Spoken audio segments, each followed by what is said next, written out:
नमस्कार, प्रखर राजपूत को देख रहे हैं आप और आज तारीख है 19 जुलाई साल 2025 और इजराइल, फिलिस्तीन, लेबनान समेत पूरी दुनिया की खबरों के साथ एक बार फिर से आपके सामने हाजिर हुआ हूं। इस वीडियो में हम आपको बताएंगे कि ईरान के अंदर भयानक तरीके से आग लग गई है और साथ ही ईरान के अंदर इजराइल द्वारा ड्रॉप किया हुआ एक बॉम्ब मिला है। तो क्या इन दोनों के बीच कोई कनेक्शन हो सकता है, इसके बारे में अभी आपको डिटेल में पता चलेगा। और साथ ही सीरिया और इजराइल की जंग कितने इंटेंस लेवल पे पहुंच चुकी है, इसके बारे में भी आपको अभी डिटेल में बताऊंगा। और साथ ही गजा के अंदर कुछ बड़ी अपडेट आई है, ये भी आपको पता चलेंगे। और इजराइल को आज बड़ा नुकसान देखने को मिला है, ये भी एक अहम खबर हो सकती है। तो तमाम अहम खबरें हैं, इस वजह से वीडियो को लास्ट तक जरूर देखिएगा। लेकिन इससे पहले की खबरों को बताना शुरू करूं, आप लोगों से एक छोटी सी रिक्वेस्ट है, अगर आप चैनल पर नए हैं तो वीडियो को लाइक कर लें, चैनल को सब्सक्राइब कर लें। और साथ ही इजराइल और फिलिस्तीन की इस जंग में किसके साथ हैं आप कमेंट करके जरूर बताइएगा, ताकि मुझे पता चले कि कितने फिलिस्तीन को पसंद करने वाले हैं, कितने इजराइल को। खैर, आप कमेंट करते रहिए, तब तक मैं आपको खबरें बताता हूं। और सबसे पहले जो खबर निकल के सामने आई है,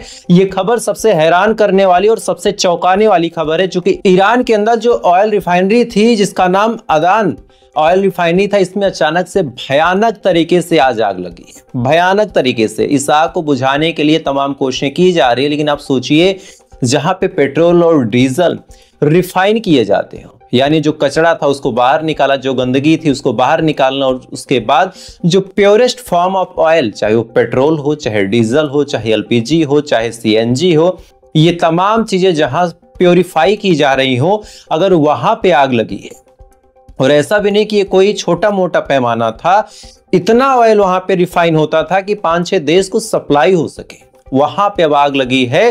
तो इसको कैसे बुझाया जाएगा, कैसे काबू किया जाएगा, अपने आप में एक टफेस्ट टास्क है। तमाम कोशिशें की जा रही हैं, लेकिन अभी तक इस आग पे काबू नहीं पाया गया है। अब ये खबर आपको इसलिए बता रहा हूं क्योंकि एक और अपडेट है, और दोनों खबरों के बीच कोई ना कोई कॉमन कनेक्शन हो सकता है, जहां तक हम इजराइल को जानते हैं। दरअसल आज इजराइल में कुछ बच्चे खेल रहे थे, इसी दौरान उनको कुछ अजीब सी चीज लगती है हाथ में। जैसे ही वो चीज अपने हाथों में वो लेते हैं, इसी दौरान उनको कुछ डाउट हुआ। उसके बाद फौरन जो ईरान की सिक्योरिटी फोर्सेस हैं उनको बुलाया गया, और जैसे ही वो जांच पड़ताल करते हैं तो पता चलता है कि ये कोई बॉम्ब था। अब ये बॉम्ब कहां से आया ईरान के अंदर? जाहिर सी बात है, इजराइल के ही द्वारा। चाहे मोसाद का कोई एजेंट वहां पे प्लांट करके गया हो, चाहे कोई ऐसा था जिसको खरीद के इजराइल ने वहां पे बॉम्ब लगवाया हो, लेकिन आज इजराइल ने ईरान के अंदर बहुत बड़ा हादसा करने की कोशिश की। और सबसे अफसोसनाक बात यह है कि यह बॉम्ब बच्चों के हाथ लगा। अगर फट जाता तो उन बच्चों के क्या हालात होते आप खुद समझ सकते हैं। लेकिन इजराइल जानबूझ के ऐसे कामों को करता है जिसमें मजलूम मारे जाएं, जिसमें मासूम मारे जाएं, और ऐसा हमला हो कि जब बच्चे और महिलाएं मरेंगे तो आदमी जो होगा, जो मर्द जाति होगी, वो कमजोर होगी, सरेंडर करेगी। तो आज ईरान के लिए बेहद अजीब और बेहद भयानक डे है, क्योंकि ऑयल रिफाइनरी में भी आग लग गई, इधर बॉम्ब का मिलना। इधर आयतुल्लाह खामनेई ने फिर आज जब देखा कि मामला काफी इंटेंस है, तो खामनेई साहब ने फिर मीडिया से बातचीत की, और बातचीत करने के बाद उन्होंने कुछ शब्द बोले। उन्होंने जितने आसपास की अरब कंट्रीज हैं, जितने आसपास की मुस्लिम कंट्रीज हैं, उनको एड्रेस करते हुए कहा कि अभी भी वक्त है, साथ में आ जाओ। ईरान के भी कभी अमेरिका से बड़े अच्छे ताल्लुकात थे, लेकिन आज ईरान की तमाम चीजों पे कंट्रोल करने की कोशिश अमेरिका कर रहा है। हथियार तक नहीं लेने देता, तेल नहीं बेचने देता, सैंक्शंस लगाता है, बार बार हमले करवाता है। तो जिनकी आज अमेरिका से अच्छी दोस्ती है, वो बड़ा खुश ना हो कि मौका मिलेगा तो अमेरिका उनको बख्श देगा। अमेरिका एक दो मुंहा सांप है, एक मुंह से अगर अच्छी अच्छी बात करता है तो दूसरे मुंह से निगलने की कोशिश करता है। ये तमाम चीजें आयतुल्लाह खामनेई ने बोली। अब इन बातों का किस पे असर पड़ता है, किस पे नहीं पड़ता, ये तो अपना अपना मतलब है। खैर, अगली खबर का रुख करते हैं, और अगली खबर निकल के सामने आई सीरिया के सौदा से। लगातार सीजफायर की बातें हो रही, लगातार ये कहा जा रहा है कि अब सीरिया खामोश होगा, शांत होगा, लेकिन इधर सौदा में ड्रूज कम्युनिटी से लड़ने के लिए बार बार जो एसटीएस की आर्मी है अंदर घुसती चली जा रही। और आज एक बड़ा कॉन्वॉय आता हुआ नजर आया, इसका वीडियो आप स्क्रीन पे देख सकते हैं। और इसी के जस्ट बाद इजराइल ने बड़ा हमला किया, इजराइल ने बड़ा अटैक किया।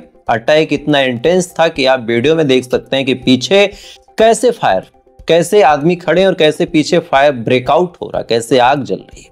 यानी आज सीरिया में भी इजराइल ने दहशतगर्दी करने का काम किया। देखने से भी लग रहा है कि जिस बिल्डिंग पे हमला किया गया, ये बिल्डिंग कोई रेजिडेंशियल बिल्डिंग थी, यहाँ पे कोई एक परिवार रहता होगा, कायदे से कहा जाए तो कई परिवारों का एक फ्लैट होगा, और उस पर हमला किया। अब कितने लोग मारे गए, कितनी कैजुअल्टी हुई, ये तो वक्त के साथ पता चलेगा। खैर, अगली खबर का रुख करते हैं और अगली खबर जो निकल के सामने आ रही है, ये खबर गजा के अंदर से। और आज गजा के अंदर इजराइल को बड़ा नुकसान देखने को मिला, चूंकि आज गजा के अंदर इजराइल के 2 मरकवा टैंक हमास ने उड़ा दिए। हमास ने 2 टैंकों को बाकायदा टारगेट किया। अब टारगेट कैसे किया इसके बारे में अभी तक कंफर्म जानकारी नहीं आई है, लेकिन जो इनिशियल रिपोर्ट निकल के सामने आई है कि 2 मरकवा टैंक उड़ाने का काम हमास ने किया। एक मरकवा टैंक में कम से कम 15 से 16 लोग बैठे थे, 15 से 16 लोग, चूंकि ये टैंक जो था किसी दूसरी जगह जाकर रेड करने वाला था, लेकिन इससे पहले कि वहां पे ये मरकवा टैंक पहुंच पाता, बीच में ही टारगेट किया गया। टारगेट करने के बाद एक एक करके दोनों को उड़ा दिया गया। और अभी तक जो रिपोर्ट निकल के सामने आई है कि जितने भी उसमें सैनिक बैठे थे वो तमाम सैनिक जिंदा जल गए, भून दिया हमास ने उनको। शायद कंकाल मिले तो मिले, बाकी उनका कुछ मिलना लगभग नामुमकिन है। तो आज इजराइल को बड़ा नुकसान देखने को मिला है। साथ ही और भी अलग अलग जगहों पे इन्होंने टारगेट किया, हमले किए। एक बात मुझे समझ नहीं आती, ये लोग खुद के सैनिकों को मरवाते हैं, इनके खुद के अपने लोग मारे जाते हैं, लेकिन इसके बावजूद भी जेनोसाइड करने का काम करते हैं। आज आपको रिपोर्ट अगर गजा की बताऊं, अभी तक अल जजीरा हो चाहे जेरूसलम पोस्ट हो, कहीं भी आप ऐसे सर्च मार के देख लें क्या हाल है गजा के, सीधा लिख के आएगा कि अभी हमला हुआ 70 लोगों को मार दिया, अभी हमला हुआ 45 लोगों को मार दिया, अभी हमला हुआ 60 लोगों को मार दिया।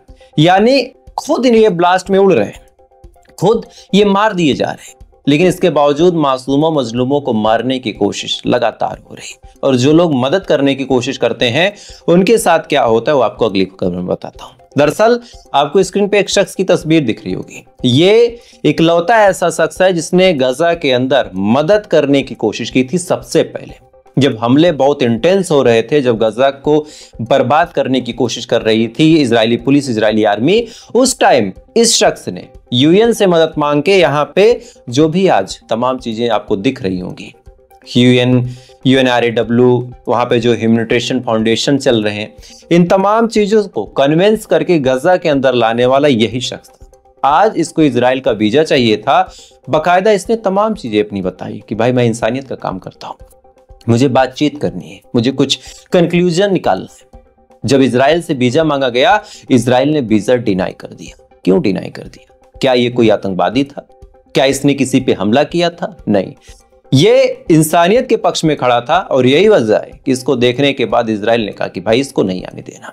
तो जो लोग इंसानियत का काम करते हैं उनके साथ क्या करती है इजराइल, ये भी एक नमूना है।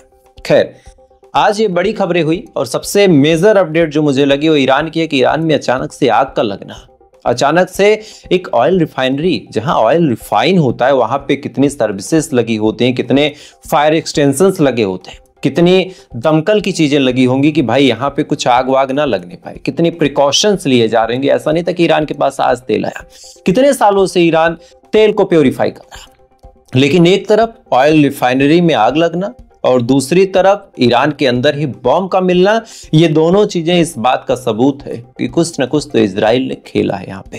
अब क्या खेल खेला है ये वक्त बताएगा। खैर, तो आज की ये बड़ी खबरें थी। इन खबरों के बारे में आपकी क्या राय है कमेंट जरूर करके बताइएगा। वीडियो अच्छा लगा हो लाइक सब्सक्राइब करके अपना प्यार दे सकते हैं, अपने दोस्तों से भी शेयर करें, आखिर गजा में क्या हो रहा है उन्हें भी पता चले। बाकी थोड़ी देर बाद फिर मुलाकात होगी ऐसी किसी खबर के साथ। अब तक आप अच्छे रहिए, खुश रहिए, अपना ख्याल रखिए, अपने देश का ख्याल रखिए, ऊपर वाला आपकी हिफाजत करें।